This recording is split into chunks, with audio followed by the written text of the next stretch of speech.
વલસાડના ફલાધરા ગામે યોજાયો આદિવાસી આંગણે કાર્યક્રમ। આદિવાસી સંસ્કૃતિ, વાનગી, કળા અને રમતોને લઈને કાર્યક્રમ।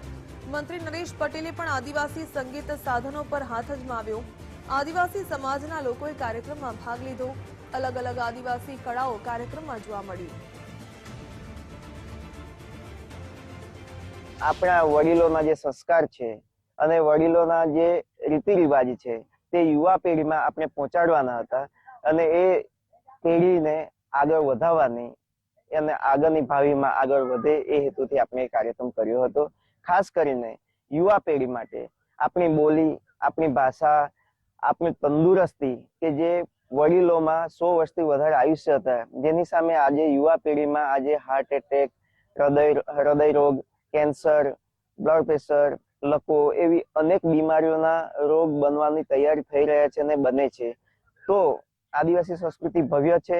આદિવાસી સંસ્કૃતિ, વાનગી, રહેણી કહેણી જે અપનાવવાથી આ બધી વસ્તુથી દૂર રહી શકાય છે। તો હેતુ એ હતો કે ખાસ યુવા પેઢીને આપણે યોગ્ય દિશામાં લઈ જવા માટેના પ્રયત્નો હતા।